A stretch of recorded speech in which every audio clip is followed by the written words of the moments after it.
have any setbacks throughout the 4 years in high school. Then we can end that exercise by talking about the importance of setting goals and envisioning what our new phases in life will look like, and looking at those as successful in order to make that a reality. Okay. Any questions? Activity 7,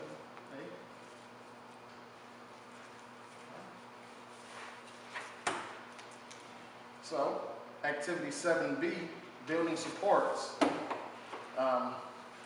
will focus on the importance of support and good relationships in accomplishing the goals and visions in high school.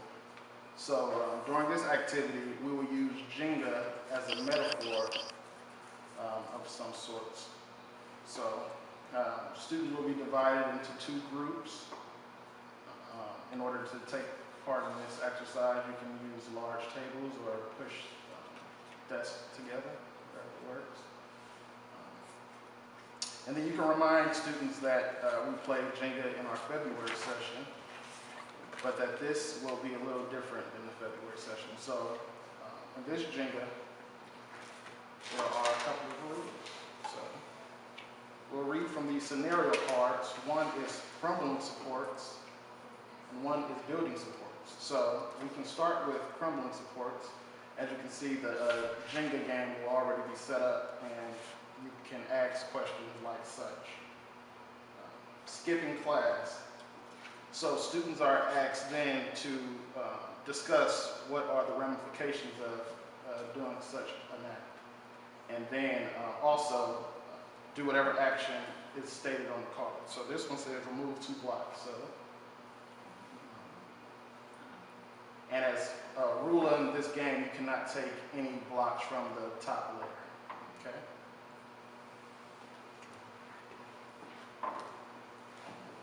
So you'll go through the crumbling supports questions until the game ends, and then you will do the same thing with the building supports questions.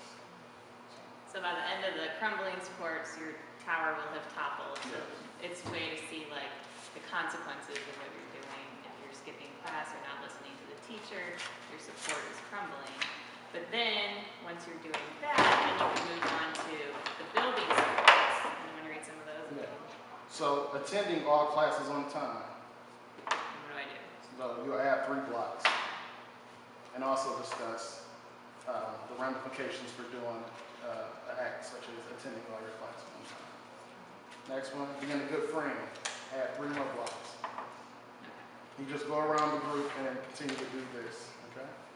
So how many blocks to add? It says it on the cards. Which cards? The cards. Yeah, these will be in your packet. So it says, being a good friend, add 3 blocks. So as the mentor, you'll be able to go through this deck of cards, you read this out to the students, and then have like a little conversation around how being a good friend is going to build support. And then the kids are actually building support as you're talking. All right. And then, at the end of the building supports activity, you want to get back in a large group and discuss different symbols in the game. So what do you think the Jenga towers represent in your life? What do the individual blocks represent? Why is having a good support system important to success? And what are actions we can take as individuals to try to build good support systems for ourselves? You hark back on what you guys looked at in the high school showcase booklet. Earlier we looked at programs and people that will be at high schools next year. How can they help in providing good support for us throughout our high school careers? And everything that was covered will also be added into the tracker, as we stated, so they can refer back to their trackers on the blue page or the green page in order to address some of those questions as well. Any questions about activity 7B? Well, then one last thing there is they go back to their blue pages. And so they've already filled in the high school piece based on that booklet activity you've done. But then there's also one people I already know. So after they've done this activity with the Jenga blocks and you're talking about support and people and building relationships, then they can start to think about people they already know who can help them be successful in high school too, and they can write that down here.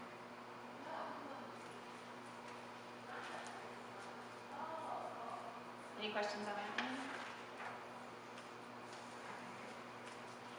Okay, so then you go on your 5-minute break, and got snacks again, and start roasting vegetables. And then we're moving to the Who I Am t-shirts. So we are sending all of the Who I Am t-shirts for the mentors and the students to the schools. They'll go out this week. And so schools have ordered however many sizes they needed for their students, and we've organized them that way. We also asked schools to send us a list of the students with their sizes so that if you get there and it doesn't have to be organized yet, you can go in and figure out what your students need.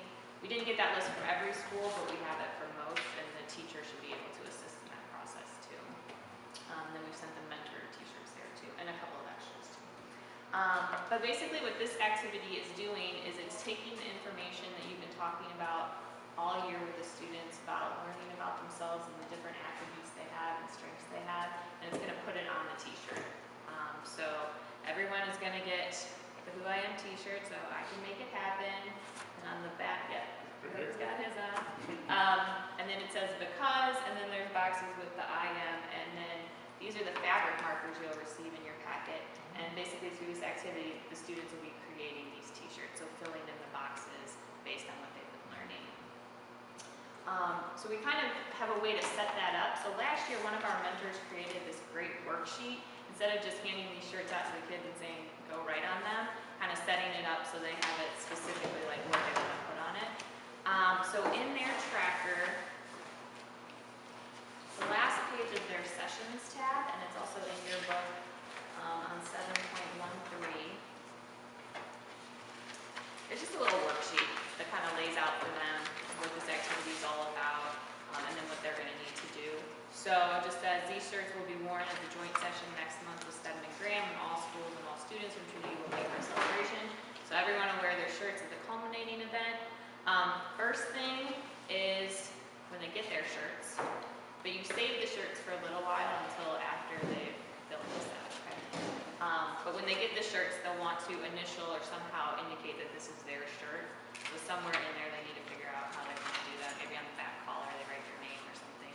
Because these will all get collected back after you make them during the session, and then the teacher will hold on to them so that they'll have them for the May event, so no one loses theirs.